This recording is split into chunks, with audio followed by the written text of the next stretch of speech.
So, good afternoon, everyone. For those who are following us online, maybe good morning or good night. But please stay with us for this excellent panel on well-being and in the Agenda 2030 or the 2030 Agenda. As you might have seen in the program of the parallel sessions, a number of them are devoted to the task forces, right? This is one which is not devoted to any specific task force, but is cross-cutting. The main reason why we thought we needed to have a discussion like this one is because crossing the lines, and you have heard this morning a number of insights for both G7 and G20 perspectives. The 2030 agenda is extremely important, but is not in a good situation. Is at risk. Some of the main pillars about poverty alleviation or hunger alleviation, they are suffering backlash, and we all know about the sort of, we have heard ad nauseam about the trillions that are missing, right? Sometimes this is a little bit the legendary trillions, but more specifically, there are a number of signs which show that the whole framework of the SDGs and the agenda itself, midway to be completed, are not in a terrible shape. So how can we first contribute to alert governments that this is not good news and that this Agenda 2030 deserves more than just a sideline? We are all aware, the global community is well aware of the IPCC reports and so on. We do believe that, and I think Professor Kanye to be here with us, that the upcoming next Global Sustainable Development Report is at the level of an assessment of the IPCC, and that deserves far more consideration because it's cross-cutting, it's complicated, but it's also very simply connected to a number of everyday daily life issues, well-being issues, and so on. That's the first point. The second point is about well-being. Here, we are also touching a cross-cutting issue. Dennis Noah, the president of the Global Solutions Initiative here, has been raising the flag for years about the need to overcome measurement of growth just through the GDP. This is not new, but in the current context, this is all the more important. And that echoes, for example, what Dr. Sachin Chaturvedi, as the Director General of the RIS Institute in India and also co-chair of a task force of the T20 India, which includes this life or lifestyle for the environment that was referred to, are touching a number of issues that are very close to the concerns about promoting new ways to measure prosperity. And Sachin is also a member of the core group of the T20 India. So you can see we are circulating immediately across those dimensions. Tomoko Hiyashi, the Vice President of the Economic and Social Research Institute here in Tokyo, is also very well aware of the multiple challenges, but also of ways to maybe try to find solutions using drivers such as digitalization, technology, and others. And last but not least, our colleague Venta Kachalam Anbumozi Anbu, if you allow me, Director of Research, Strategy and Innovation at ERIA, based in Jakarta, has also a lot of experience in that field, maybe even more specifically through an economic standpoint, even echoing some of what Mr. Muliani just mentioned about the economy in that overall context. So thank you very much for joining us for the next hour.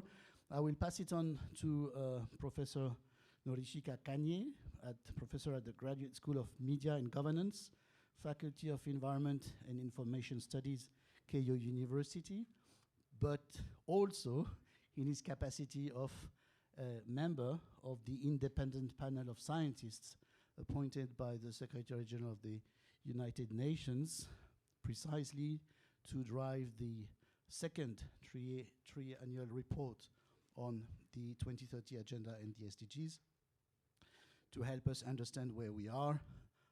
You were a few weeks ago reporting about the progress to this report with the UN Secretary General. I know you've got a very busy schedule, so thank you all the more for being with us, and the floor is yours.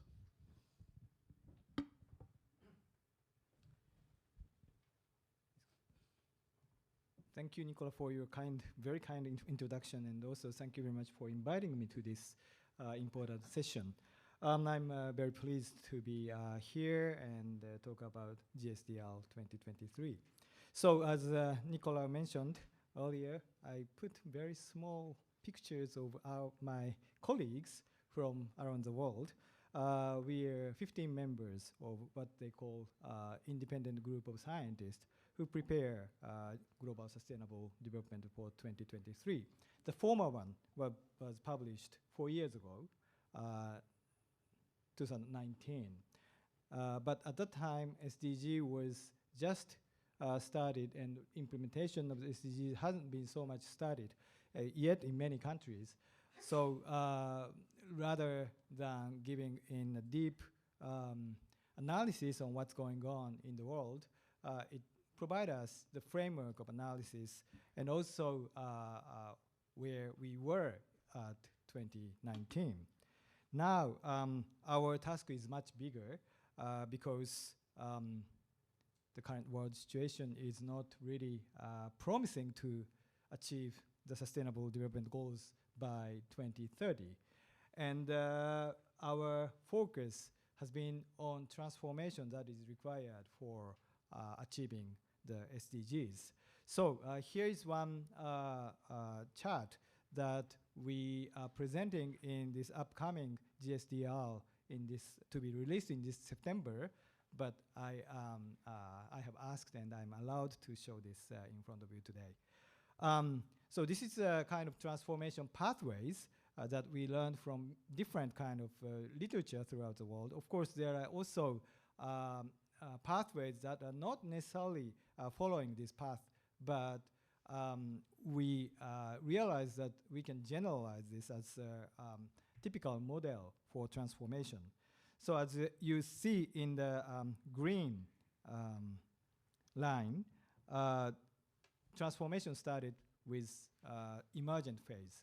So we see many emergence of seeds for transformation that does not necessarily go into transforming the society itself, but we can see some seeds for transformation. They could grow by pushed up by levers, and we identify different levers for transformation, but also there are impediments for transformation. So there's a struggle between those two forces. So even though we see the seeds for transformation, it doesn't grow up necessarily. But when it comes to a tipping point, then it grows up and expands throughout the society. Let's think about LED lights. At the beginning, it's too expensive. It's not necessarily fit into the traditional bulb, and it doesn't grow the market. But when people realize that this is good for decarbonization, or people realize that it can last more than, in many cases, 10 years or around 10 years, and it's not a bad investment to do so, then it grows up. And also, policies and market could help growing up that transformation towards more greener society. So we see that this is a very important phase. We call it as acceleration phase. Acceleration could take place in different forms, partly maybe in form of policy, but also market building, or recently we also know the power of SNS to expand certain technologies. And then it goes towards stabilization level to be stabilized, that transformative issues in the society. So that's a transformative pathway. But we also have unsustainable practices and technologies to be phased out. So that's what we call opposite S-curve. So we call this green curve as S-curve, and that's red one is opposite to S-curve. But it also started with destabilization. Let's think about some example.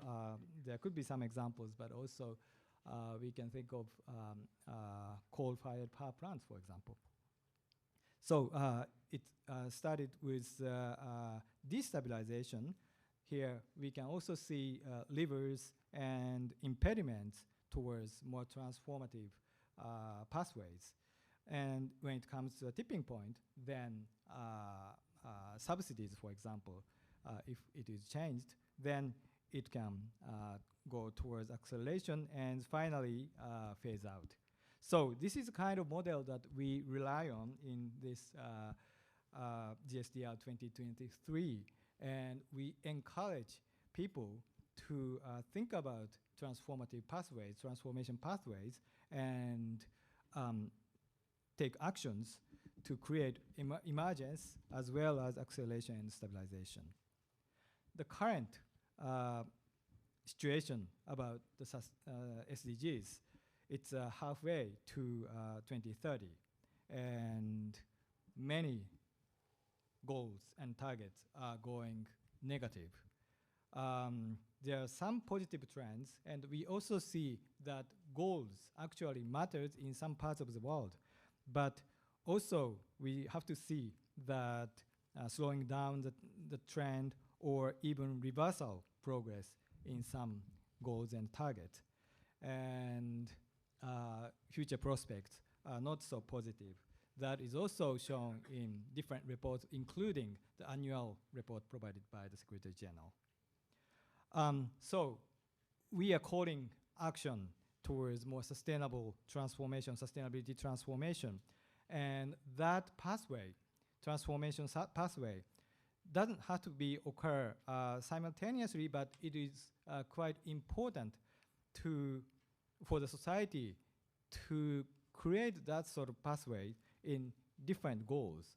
And multiple transformation could have a more positive effect and synergistic effect towards a more sustainable future. So that is another important point.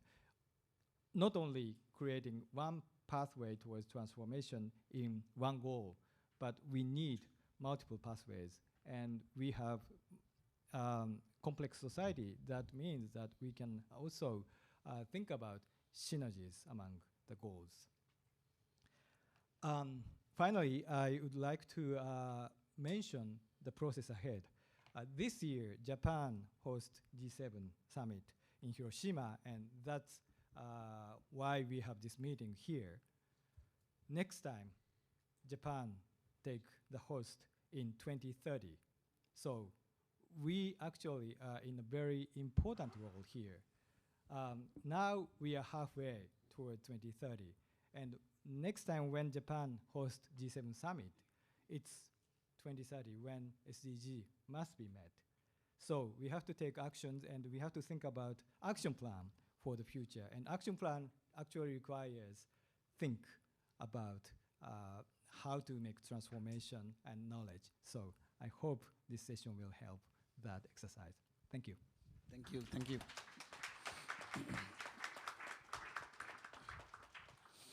Thank you very much, Professor Kanye. Who would like to pick up? Maybe we were talking G7, and we are talking G20.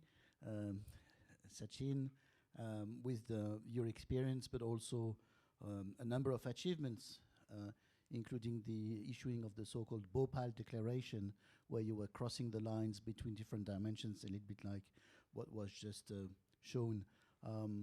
How the think tanks, how the G20 India, the T20 India could contribute to strengthen a number of parameters linked with the 2030 agenda. Thank you. Thanks, Nicola, for getting all of us together and thinking of this panel. I must thank ADBI for this opportunity and also thank Kane-san for this excellent overview of the process that we are having. Couple of points that are there, and I'm glad that Dennis is here with us in the panel. The G7, the G20, and the subsequent processes, Nicola, may help us evolve a sort of a commitment with which we all sort of got linked back in 2015. All the three commitments, be that in form of our collective commitment for Agenda 2030 SDG goals, our commitment for the Paris Agreement on Climate, or even Addis Ababa Action Agenda. All three, I think, are extremely important, and they keep on reminding us in terms of what kind of integrated approach we need. And that integrated approach requires us not to allow MDGization of SDGs. And this, I think, is absolutely important. It is important because this integrated approach gives us a whole systemic approach in terms of how MDGization, maybe just a little bit of explanation. So the Millennium Development Goals, and the Millennium Development Goals had independent goals, and in SDGs, we thought of having a systemic approach, an integrated approach. And the approach where goal 2 is not goal 2, which is nutritional security, it is linked with health, so SDG goal 3, it is linked with access to clean water, so goal 6, it is linked with biodiversity, so goal 13, 15, they come in, and if it is coastal community, it is SDG goal 14. So all goals are connected, and this was not the case with the MDGs. So this is where that integrated approach has to come in. And this integrated approach, and that's the distinction between the MDG and the SDG, and we should not forget that, because it has imperatives in terms of what we are talking in terms of well-being. Because if we have that integrated approach in our accomplishments in the SDG framework, we would obviously move in that direction of well-being, and that well-being is important across the firm. And as Kane-san mentioned about the forthcoming UN summit in September, I think much more is desired in terms of how the VNRs are structured.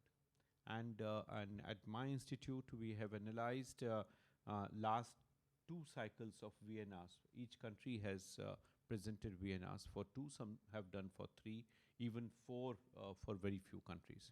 But I think it is important for us to see what frameworks and what elements are being reported. We are also undertaking a gap analysis in South Asia to see where South Asia stands, something that Anbu did, and we are following in terms of the methodology that is needed for gap analysis. This, I think, is important in terms of how we are trying to bring in the issues that are there related to well-being, something that G20 presidency in India is pressing for, both in terms of bringing in what Nicola mentioned in form of lifestyle for involvement, what is it that we can adapt, and what is it that we can implement in terms of its measurement. What Kuznets offered us and what was his ideas in terms of GDP measurement, he himself explained in terms of expectations around well-being. And that, I think, is important for us to realize that those who propose GDP also realize the limitations that GDP as a measurement comes in. Lot of literature has been written out on this. The Stiglitz report is also equally vocal in terms of how we go forward in terms of our ideas on well-being. And it is not that the governments have not responded. OECD has come out with their own index, which they are sort of coming up with. Australia has Australia's well-being index. Canada has the Canadian index of well-being. UK has quality of life index. So at the national level, when we are able to accomplish the idea of well-being and well-being related measurements, which are also part of sustainable consumption and production SCP framework. But the moment you talk about it, several G7 countries, including led by US, have this apprehension that we are talking about slowing down of economy. If consumption would go down, the economy would obviously slow. The slowing of economy, the reduction in consumption, I think what we are trying to do and say and articulate is in terms of shifting of our consumption, the pattern of consumption. And that I think, Nicola, is extremely important for us to emphasize, articulate, and show through our empirical studies, frameworks, which are, I think, important in terms of going forward. We already have the Human Development Index, we already have the Better Life Index, and several other multivariate indices, which are important for us to highlight as to how well-being is to be measured, in what way it has to be measured, I think is important. What we just heard the finance minister of Indonesia mentioning in terms of how the bank crisis which is coming in, the factors which she counted, I think in the G20 Task Force 3, we are precisely trying to focus on the idea of well-being, the idea of sustainability, and we are also emphasizing on the whole question of ethics. So that, I think, is absolutely important, be that part of the global economy, the international financial architecture, the sustainable finance or financial sector, financial inclusion, and even the inclusive action plan that we have come up for financial inclusion. That all require this consistent commitment in terms of ethics. And when I'm saying ethics, it is not something abstract. We are very much thinking of AEI framework for it, the Access, Equity and Inclusion framework, which is possible to capture. So from that perspective, I think we are trying to move forward in terms of how well-being and SDGs are linked, and I think it's important for us to capture that idea. Thank you, Nicola. Thank you very much, Sachin, and for introducing the parameters of consumption and production, and saying that it's not independent also from, while sometimes there is some reluctance, right, to go like 100% into this well-being direction. I just, before I pass it on to Tomoko Hayashi, just want also to thank a partner with whom we had the idea initially of convening this panel, which is the United Nations University here in Tokyo, and in particular the Institute for Advanced Studies. And Dean Sonobe was mentioning this morning the difference between think tanks, which are small and networked, and universities, which are supposedly big and maybe less networked. But in that case, it's not true. And this is also this level of exchange between think tanks, universities, research organizations, which allow to sometimes pinpoint, oh, there is a problem here, so let's find out how to address it or how to highlight it from a policy standpoint. So there are those different dimensions, consumption, production, ways to analyze, look at the situation, but also there are clearly factors of transformations, including positive transformations. Professor Kanye referred to that, such as technological transformation or innovation. How would that contribute to reposition the 2030 agenda, and how in that context well-being could be further strengthened? Dr. Hayashi?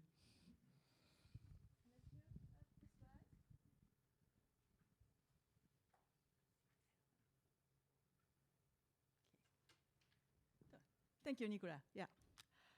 Well, so I'm Tomoko Hayashi from ESRI, Economic and Social Research Institute, which produces GDP quarterly and annually.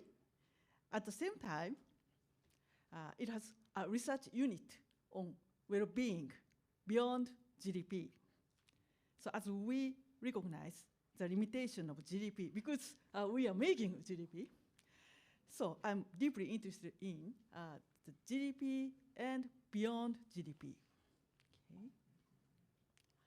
With regard to GDP, it has been upgraded to respond to structural change in economies. The current global standard of GDP is a system of national accounts agreed in 2008, which includes intangible asset formation, such as R&D and software.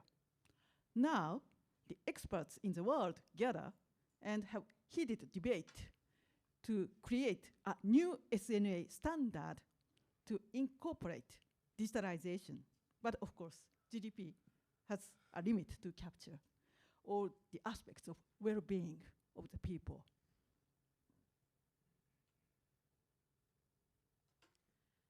The last few years have seen growing interest in well-being among policymakers and business people in Japan. Why now? That's a question. One possible explanation is that major economic shocks tend to drive people's interest in the limitation of GDP. In the 1970s, after the end of high growth era and the oil crisis, air pollution and water pollution, that is the side effect of high economic growth, emerged, and discussion on beyond GDP got lively, leading the Japanese government to create a new survey on people's life satisfaction and happiness in 1978. It was 2009, just after the global financial crisis, when the OECD launched Better Life Index, as Sachin mentioned, to capture well-being of member countries. I think this time too, just after the COVID-19 shock. In addition, I believe that there is also a more serious context, that is a rapid change of technology and its impact on economy and society, including income disparity. It is critically important to capture how people really feel about their lives. So now, the United Nations, the OECD, discuss heavily to capture the well-being and how to measure it, so the measurement of well-being. How to measure the well-being? That's a question. And there are three ways in general. First, subjective indicators, so just directly asking people their life satisfaction. Second, objective indicators, it's the collection of data in various fields which are relevant to people's well-being, like, say, health and income distribution or whatever. And the combination of both.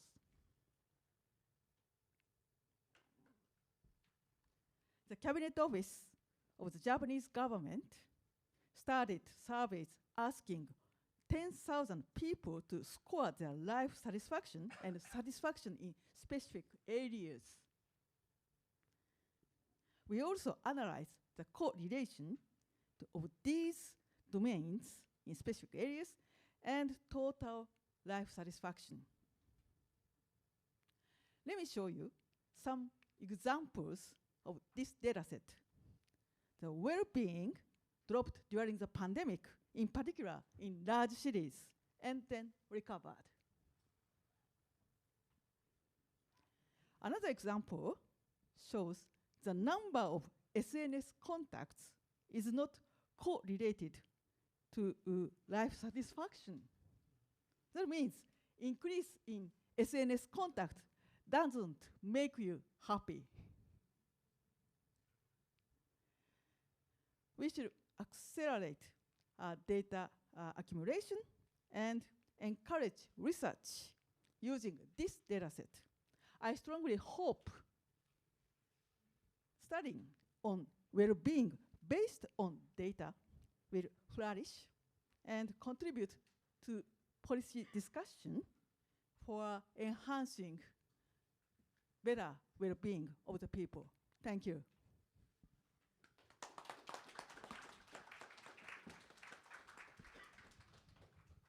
Thank you, and we will be getting back to all these elements, but after the first round of insights.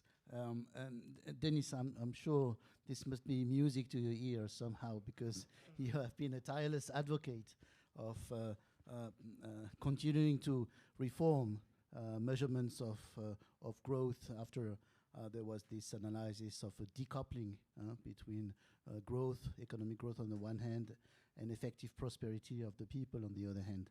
And that was a few years ago. More recently, the work that the Global Solutions Initiative and its partners have been conducting has also taken into account something that was mentioned in the opening words of Professor Kanye, that is a number of factors which do have an obvious economic impact, but which are very difficult to measure precisely, even yet. That's just biodiversity and a number of other environmental factors that should be included in such approaches. So in a nutshell, where are you now with those considerations? What is meaningful, and how can this be further, I would say, included in core G7, to start with the G7 and or G20 macroeconomic approaches? What would be your insights about that? Thank you very much. I have learned a lot from this discussion. And I'd like to start by just asking a simple question, which is, let us imagine what the world would be like if GDP were measured differently in different countries, if GDP were not assessed regularly, but once every few years, and the definitions would vary from time to time and country to country. Would it have any influence? And the answer is no. What if we were so paralyzed by the thought that GDP doesn't really measure economic throughput, let alone prosperity, just throughput, because it doesn't capture, say, free digital services, which are becoming more and more important in our economy? Would that stop us from measuring GDP? No, not at all. And so what emerges from these considerations is that we will never get anywhere with regard to impactful measurement of well-being, unless it is done consistently across countries, consistently across time, regularly assessed at the same level as GDP. And there, I think, the big deficits of well-being really come to the fore. So I think one thing that the G20 and the G7 within it could profitably do would be to call for the consistent measurement of well-being across countries from year to year, so that this can best be assessed. Now that leads to the second question, which is, what is well-being? And one good place to start is by asking, why have Homo sapiens been so successful throughout evolution? And the answer to that is they have four major abilities, when taken together, exceed that of other primates. One is they are able to cooperate in large numbers, much larger than great apes and so on. And we have a need for this, and that need is social belonging, solidarity. The other great advantage that human beings have is niche construction, that we can master our environment to suit our needs, And we there also have a big internal need for this, and that is the exercise of agency. Then with that, we're able to provide for our basic material needs, our material gain, and we also are able, except for relatively small parts in history, like what happened after the Industrial Revolution till now, are able to live sustainably in our environment. So these are four basic things: solidarity, agency, material gain, and environmental sustainability. And countries that do well on all those four, they're not doing bad at all. That is a good basis for well-being. They also, these four things, have moral foundations. Solidarity, it's communitarianism, loyalty to your group. Agency, it's like classical liberalism, liberty, freedom, and so forth. Material gain, that's utilitarianism. Environmental sustainability is ecoethics. It's not surprising that we've got moral foundations, because moral foundations are meant to drive us in a direction that helps us to cooperate for the common good and suppress destructive competition. So that leads me to, how do you define well-being on that basis? And you provided one good way of looking at it in terms of ways of measuring well-being, subjective versus objective. But in terms of the content of well-being, we can think of four major measures of well-being. The first is happiness.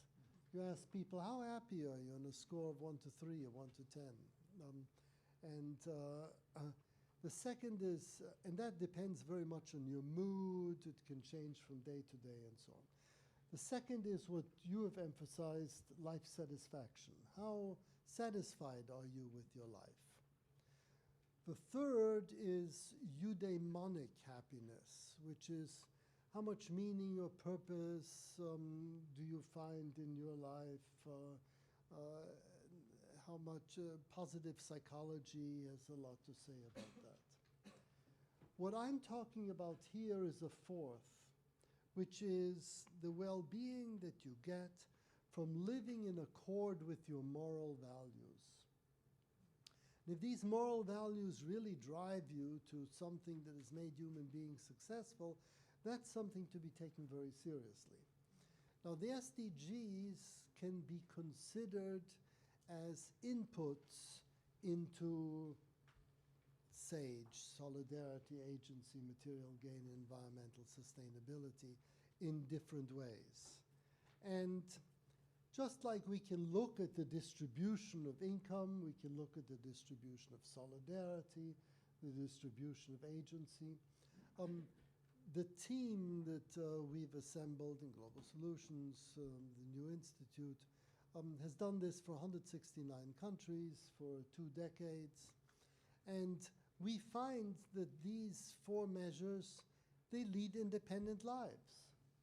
While GDP can be rising steadily, solidarity and agency can be doing all sorts of funny things. 2 years before Donald Trump became president, solidarity in the United States started tanking. Agency started falling. 1.5 years before the Brexit referendum, same thing in England. If you look at the COVID pandemic, you find that everywhere the economy collapsed, the environment responded in predictable ways. That is, carbon emissions fell, plastic waste rose, and so on. Solidarity and agency, very, very heterogeneous. And those countries that did well in terms of solidarity and agency did relatively well in managing the pandemic. So looking at these things actually makes a difference. And therefore, I think that is a good way, or at least my way, of understanding life, lifestyle for environment. Because those are the basic ingredients that allow human beings to flourish across countries and across cultures. And if the G20 and the G7 could measure this in a way that's universalizable, regular through time, and existing in terms of national and business performance, then we would be a huge step ahead in understanding what well-being is. Thank you.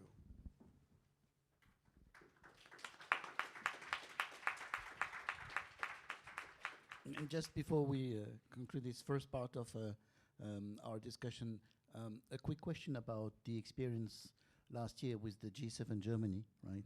Because you were, GSI was with the German Development Institute co-chairing the T7 reorganized along task forces, etc. And there was a good level of interaction with the German presidency. In that case, what would be the best lead to push such arguments so that they become more, I would say, common sense for decision makers? Okay, that's a terrific and really important question. What difference does this make for decision makers? And we found last year, under the German G7 presidency, that it can make a very big difference indeed. Think of climate change. If you think of climate change through this particular lens, then you understand what has been wrong with climate policy so far. Climate policy so far has been driven by two groups of people: the natural scientists who tell you what's wrong with the climate, and the economists who tell you what needs to be done in terms of government activity or the market to get it right. And what is missing in this equation is the third pillar, which is society. If the resulting policies are not socially acceptable, then they won't be implemented because people won't comply, governments will not want to push it on their voting public, and therefore to think carefully about what makes climate policy socially acceptable becomes really important. And that is what led Olaf Scholz to propose having a common goal, like carbon neutrality by a particular date, but different pathways to that goal.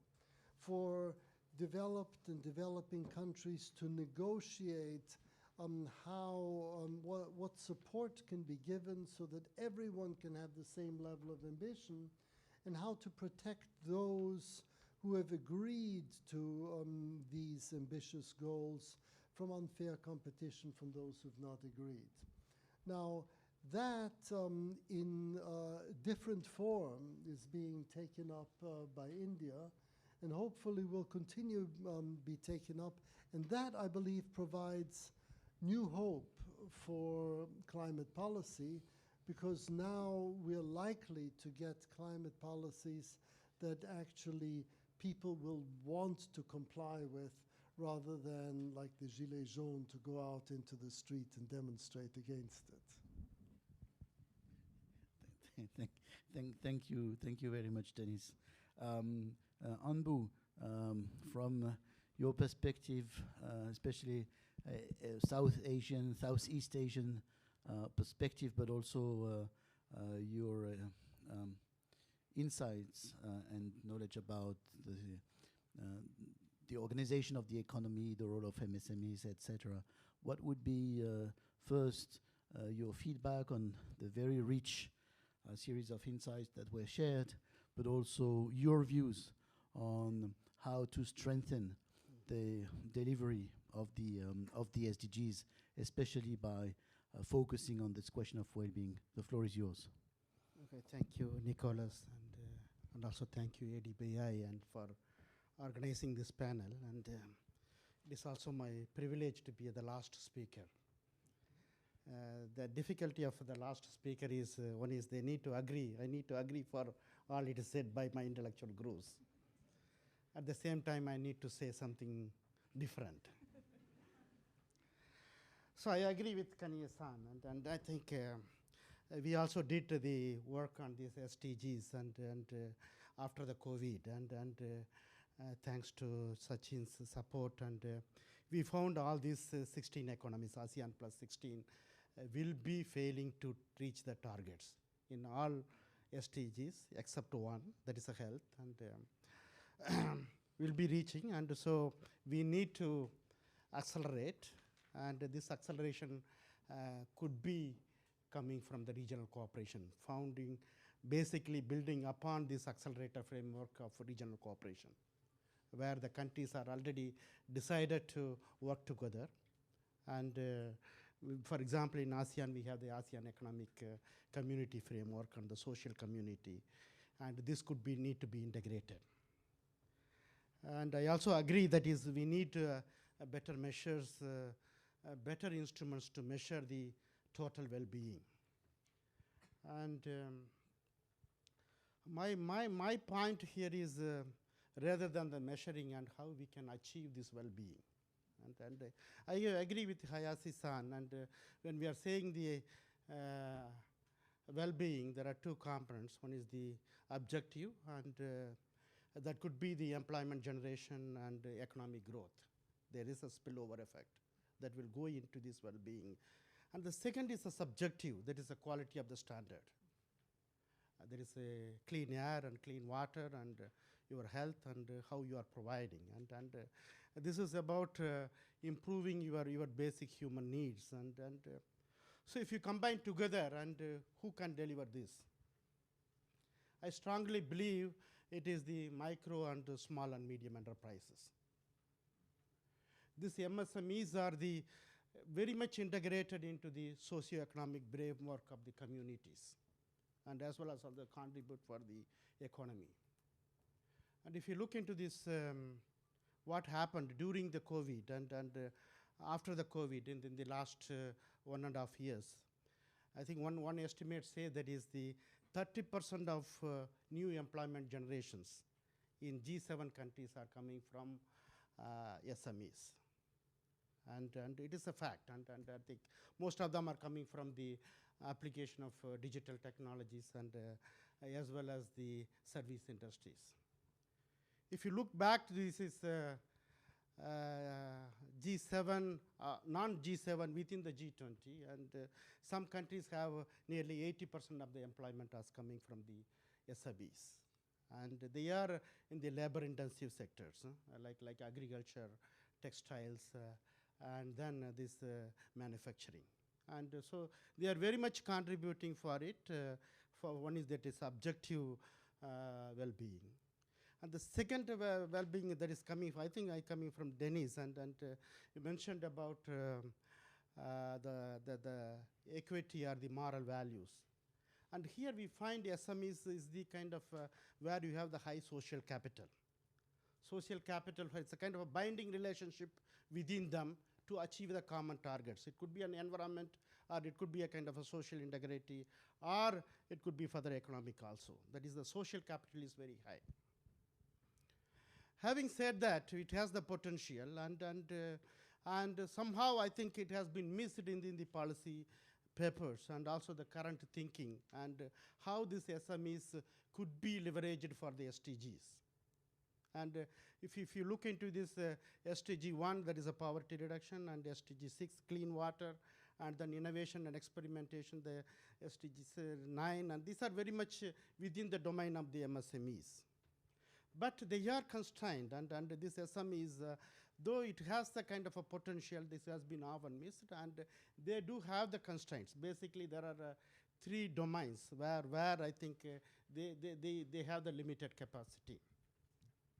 The one is that is the information, and I think the access to that information. There is a information asymmetry.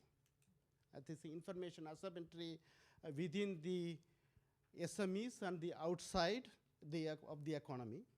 For example, and some of the SMEs has innovated, and for example, in India, there is a SME clusters. They work together and they come for a kind of a community water plant. There is a water treatment plant, which has not been really captured by the other SMEs, and that is working in the clusters. So this is not repeated. And the second thing is the regulatory framework. And often this is the government policies, and they don't, basically they don't give a kind of attention to these SMEs. And when we are thinking about these social development goals, and there are 6 SDGs, and which often miss it, the potential of it. And for example, coming to the environmental, when we say about this community water treatment plant, and basically this government regulations doesn't give any kind of a permit or a collective permit to operate these SMEs. So there is a regulatory negligence for the SMEs. And third one is the access to the finance. And most of the SMEs depend upon either their kith and kin or the banks. And here there's a credit rating of this SMEs is often kind of a mixed story. This mixed story is very complex, and when this SME is led by the women. And for example, in Indonesia, and 30% of the SMEs are led by the women. Particularly if you are a startup, it is very difficult for you to get the funding or get the credit, because women is at the kind of lower stratum. They don't have the movable and immovable assets, which could be guaranteed with the banks. So here there is a kind of inequality. And then I think Sachin mentioned about the equity, and we have a kind of a huge inequity. So what my proposition is, if you are trying to achieve and you wanted to achieve or realize this well-being, and we need to develop an ecosystem for SMEs. And this ecosystem need to be recognized by the SDG goals. I stop here, and if you don't agree, I will come back. Thank you. Not for me to say, but thank you, because this is quite different that was put on the table so far. And yet it doesn't antagonize the other arguments. Before we take the time for a few questions, maybe Professor Kanye, any feedback or any note or any remark, and especially about one thing: how can such kind of interaction, or how can the T7 mixed with the T20 support the next stages of your arguments about pushing for strengthening the case for the 2030 agenda? Right.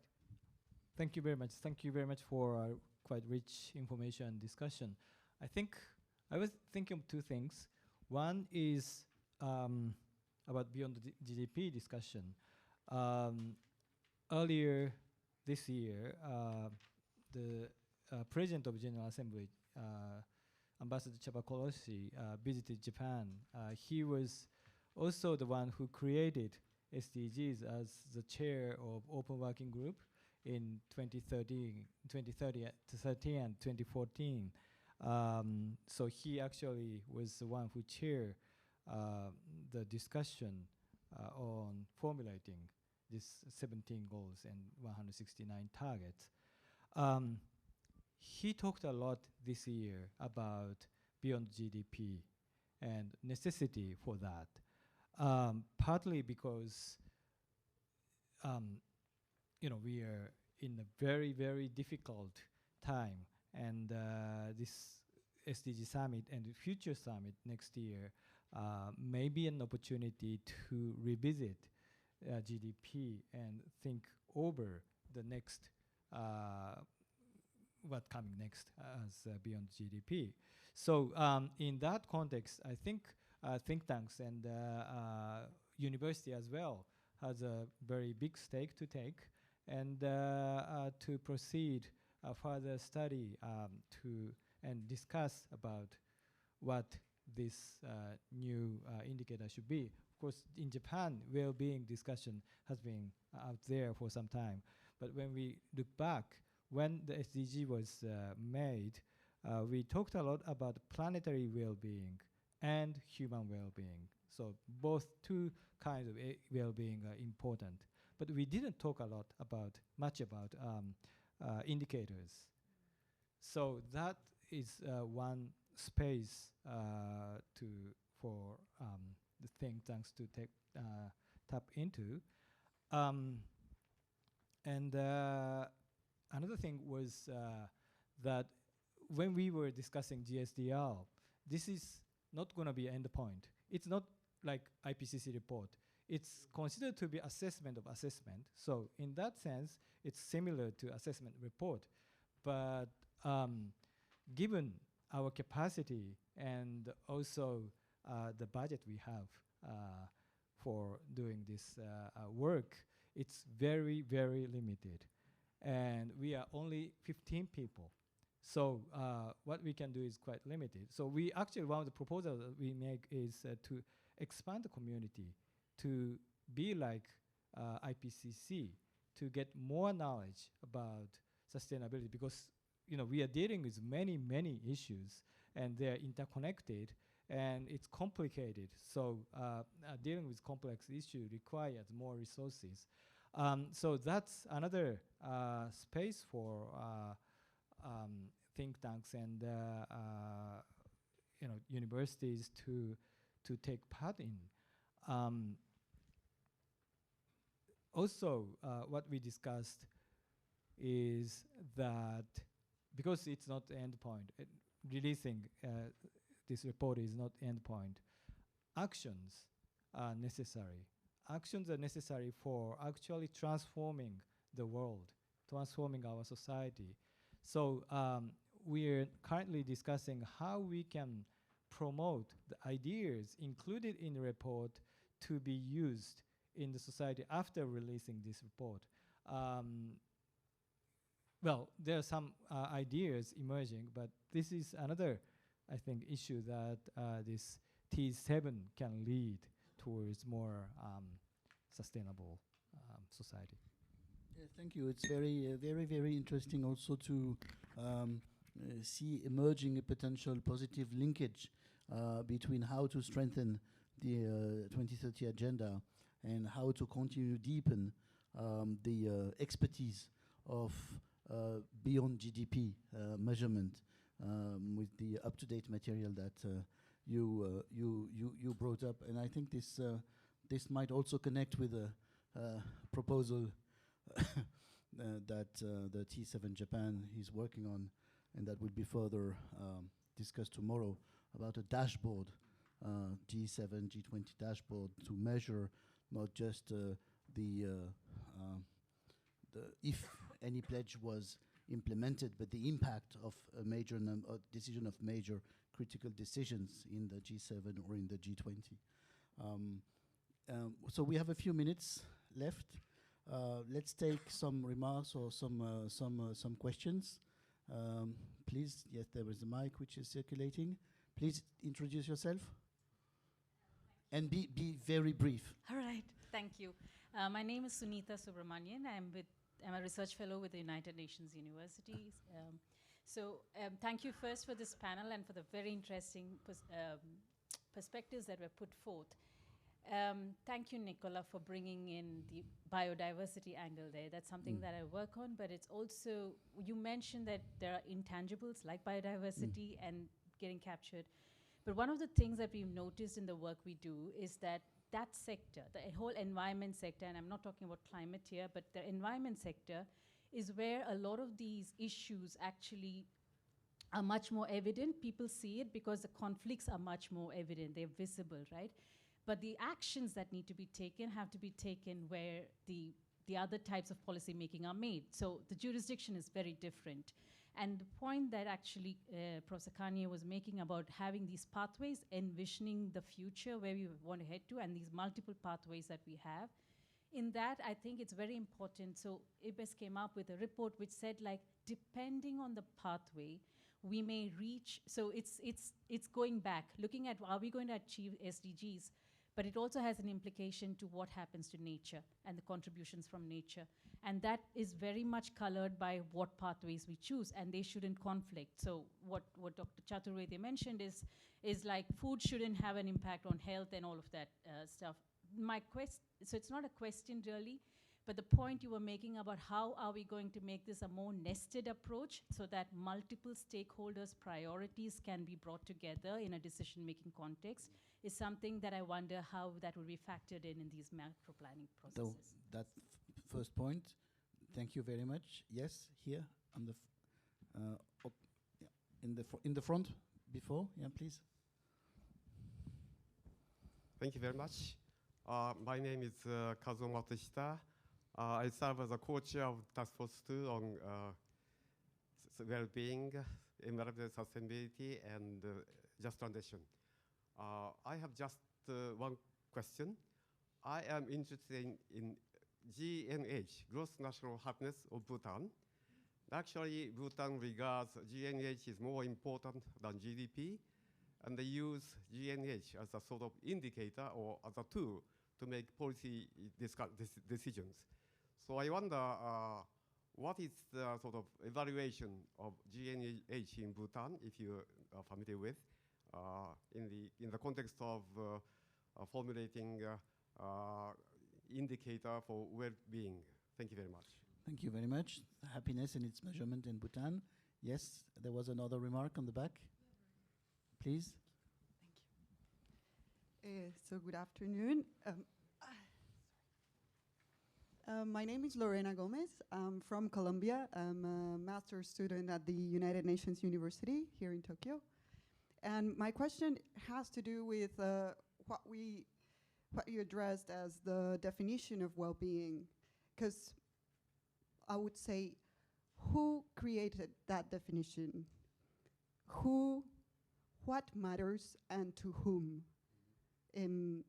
Because I think there's this dimension of we're seeing well-being from the lens of the Western world.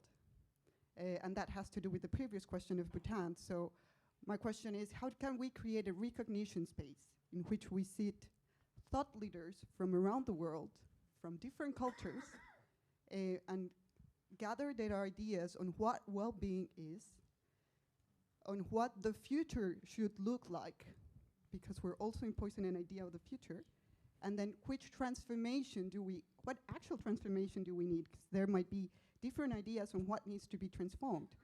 So yeah, my question is, how do you imagine a space like that that includes, for example, indigenous leaders, leaders from the global south, who not only have needs but also ideas?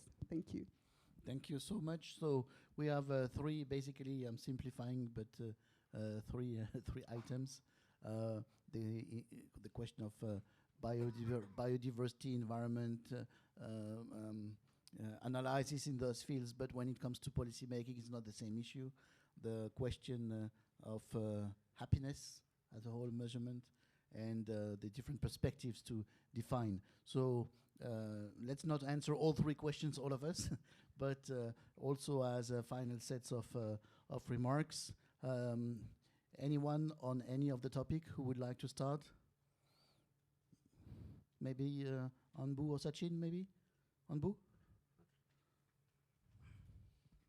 Okay, interesting. And then we have 7 minutes left. okay, so just to give a just sense. quick response. And I think multiple pathways need multiple stakeholders. And if you look at this, 7 years is left with the 2030 agenda. And what is needed is an accelerator, and accelerator need business, private sector. And without the private sector, we cannot achieve it.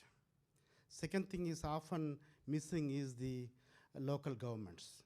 And these two things are often not discussed very well, and we don't have a specific program for it. And something is going with this with the business sector.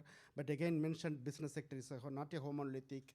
They have the corporate MSMEs, and they are working in the clusters in the global supply chains. So we need to take into it, and the local government's capacity to implement and their capability to mobilize the finances are very much limited, and these two need to be taken into consideration.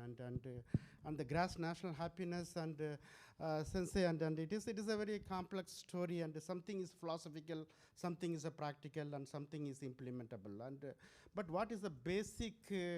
If my understanding is correct, is what Bhutan is trying to measure is at the very local level, at the household level, and what would contribute for not your material happiness, but it's a kind of again there is a well-being that is a subjective well-being, and they focus on one is that is how we can improve the social capital. That is the indicators for measuring the social capital. Second thing is the eco-efficiency of the communities, the households, and third one is the economic productivity. And these three are combined, focusing at the kind of meso level and the local level rather than at the macro level. That is my understanding of it in simple terms. And third one is about what lens that is we can use. And if you look into this as a G7 deliberations and then also G20 deliberations, and as well as the G77, and there is something consensus, and the consensus comes in what we are doing is not right. I think what we are moving in the direction is not right, as the indicator says. I think that is where Dennis comes with the theory of recoupling and decoupling. And what we need is a decoupling. That is, your emissions and pollutions need to be decoupled. And then we need a recoupling. And your economic growth need to be coupled with the social integrity. And this is the kind of plain forming of where that consensus exists. But one thing is we need to slow. Sometimes for the advanced economies, they need to slow down. And for emerging and south economies, they need to relook at whether they need to make the same mistake that is done by the advanced countries. That is my plain term. Thank you. Thank you very much. So, Dennis, maybe in response to any point by Anbu, or one concluding word? Very briefly, in response to the well-being and happiness and the gross national happiness, I think it's very important to distinguish between these different concepts. Solidarity, agency, gain, and environmental sustainability, those are sources of well-being. In gross national happiness, you've got 4 pillars of well-being. Those are like drivers, good governance, sustainable socioeconomic development, and so on. And then you've got 9 domains of well-being, which are also not quite like sources, because good governance is one domain of well-being, but health, living standard, education, psychological well-being, all domains of well-being. And these are areas in which well-being can manifest itself.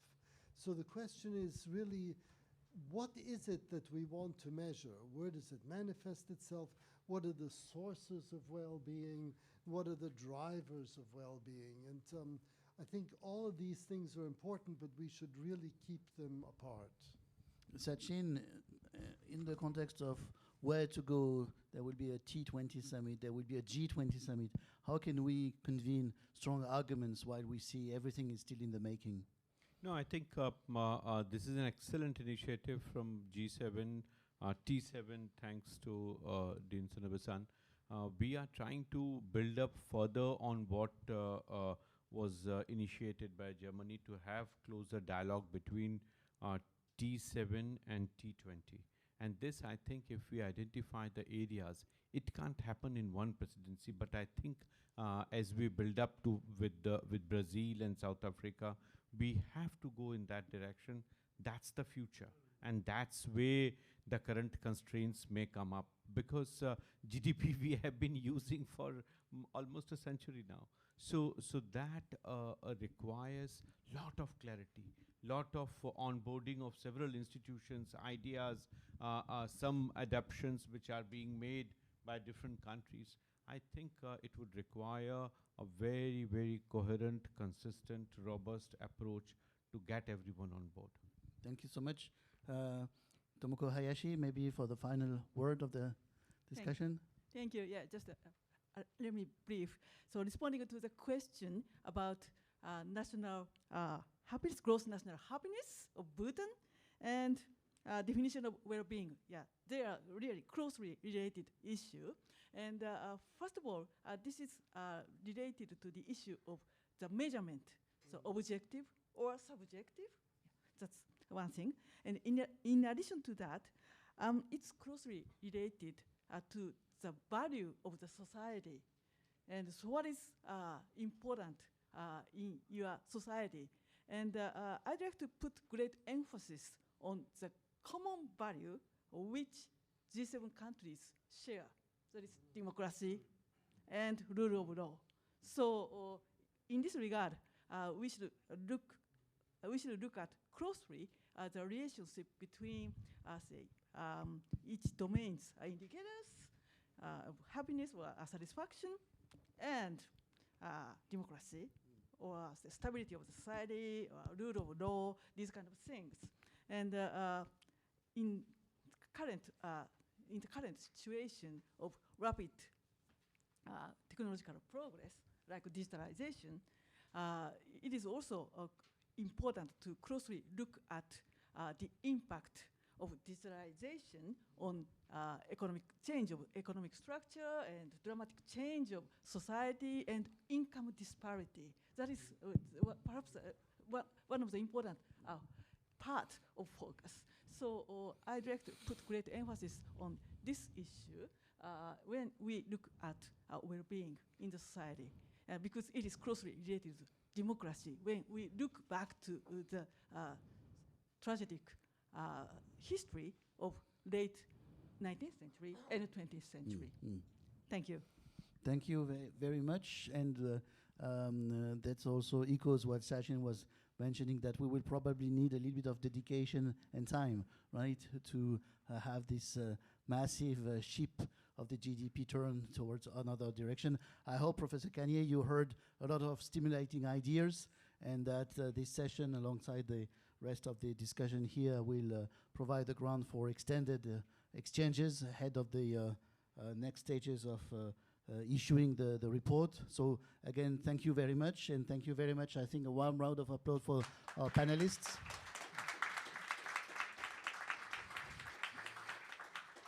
And for joining the discussion. The program continues with the other sessions in a few minutes. Thank you again. Thank you very much.